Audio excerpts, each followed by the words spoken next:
Hi everyone, welcome back to my channel. Today I'm going to show you how to make this beautiful scuba dress. So if you're interested in learning how to sew this stunning dress, make sure you watch the video till the end, and don't forget to like, subscribe and leave a comment if you find this helpful. So let's get straight to the tutorial. I'll start by showing you the material that I'm using. The yellow scuba fabric is for the main dress, and then I have few other colors of scuba that I'll be using to add some decorative details to it. Now for the decoration, I just drew a simple shape on my pattern paper. You can actually draw any shape you like depending on your design idea. I am trying to recreate a style I saw on Instagram that really caught my eye, so I'm going to do my own version of it. If you want to learn how to bring this look to life, just keep watching and don't forget to like, subscribe and comment on my videos. At this point, I have already cut out the pattern and the decorative shapes I'll be using. I used pattern paper to draw out each design, and as you can see, I went with fun shapes like balloons and starfish, and even this cute one that looks like a rabbit here. You can totally freestyle with your shapes. Just go with whatever make your design pop. I am going to be cutting these out on my colored scuba fabrics and then attaching them carefully to the dress. You can stitch them on with a straight stitch, or if you want it extra secure and neat, you can use a zigzag stitch around the edges. Just take your time with this part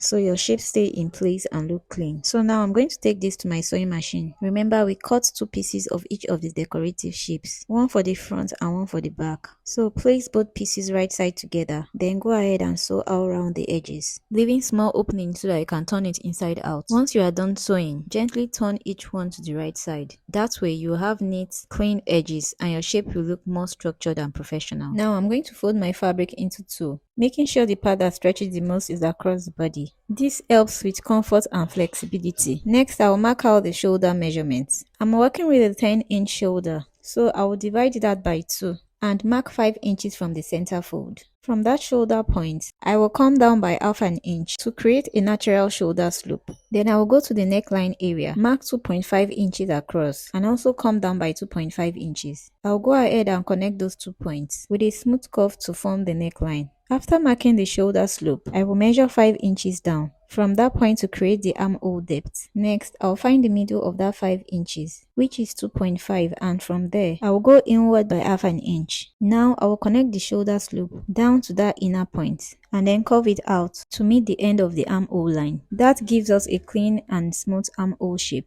Now for the chest area, I will divide my chest measurement by 4. Input that value and then add 1.5 inches for sewing allowance. Next, I'll take my ruler starting from the shoulder and mark out my desired length. That depends on how long you want the length to be. Once I have that, I will go back to the 1.5 inches sewing allowance I added to the chest area. I will slant my ruler slightly from that point, all the way down to meet the dress length. Now, don't forget, the length I am marking is just for the A-line part of the dress, not the full length. The total length I am working with is 27 inches. Since I will be adding gather to the bottom that is 7 inches long, I need to subtract that from the full length. So 27 minus 7 gives me 20 inches. And that's the length I'll be marking for the main body of the A-line dress. If you're enjoying this video, please like and subscribe to my channel, and don't forget to follow me on my Instagram page at 1709_kids_wear for more updates. The next thing we are going to do is to cut out the pattern we have already drafted on the fabric. So after cutting the front piece, I'll place it on another folded fabric to cut the back. Don't forget to add 1 inch or 1.5 inches for zipper allowance for the back, and don't forget that the back neckline is always higher than the front neckline. Since the front neckline is already 2.5 inches deep, I'll be using 1.5 inches for the back. You will also notice in the video that I did not show you the process of how I cut the back because I already done that a million times on my YouTube channel. So go and watch all the other videos so that you see how I cut the back.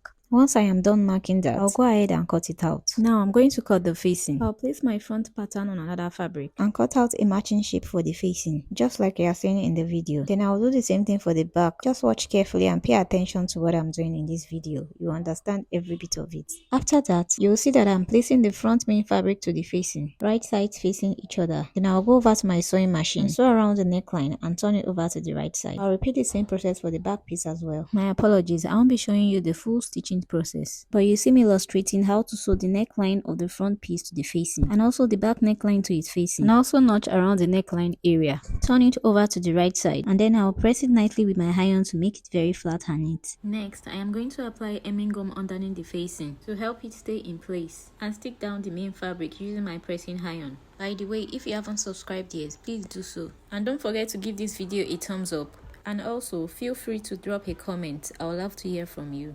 And if you find any excess, kindly trim that off to give it a clean look. Next, I am going to take another scuba fabric and measure 7 inches downwards. This is for the mini ruffled part of the dress. After measuring 7 inches, I will check the width of the bottom part of the front piece. Let's say it measures 20 inches. I will multiply that by 2 or 2/4 to give the fabric enough fullness for gathering. And then I will make a gathering stitch on the ruffle piece and attach it to the bottom of the front piece. I will repeat the same piece for the back. Make sure you cut 2 ruffle pieces for the back, and that's because of the zipper at the center back.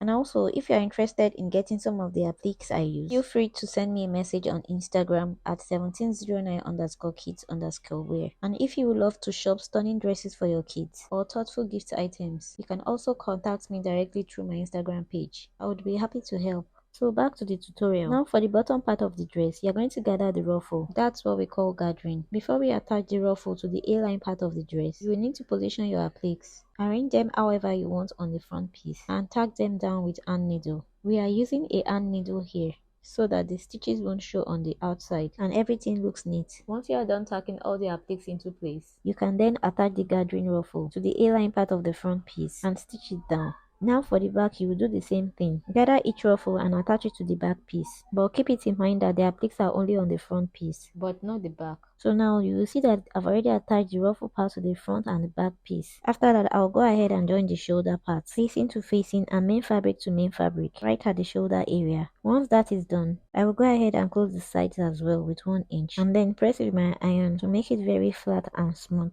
After that, I will go ahead to my serging machine and serge all the raw edges out to make it clean inside. Please try and use a matching color, or better still, if you have white, you can use white if your fabric is kind of light like the one in the video. So after closing the sides, as you can see in the video, the next thing I will do is to fix the zipper. But before that, I decided to add a few decorative appliques. Oh, lest I forgot that I have not added the sleeves. Well, I did that off camera, so I'm going to show you how to make these sleeves in my next video. And then I have this eye applique that I sell, and no, you can't get it in the market. It looks like an eyeball and add a fun touch to the design, especially for the rabbit hair. I glued that on using my glue gun. I also added a tiny star in the middle of the star applique I made, just to give it some extra pop. So you can see that we are done with our dress, and it turned out absolutely beautiful. I love how playful and unique it looks, and I hope you enjoyed the process as much as I did. Don't forget to leave a comment if you have any questions or suggestions. Please like, share and subscribe if you haven't already, and also follow me on Instagram for more beautiful kids wears. Thank you so much for watching, and I will see you in my next video. Bye for now.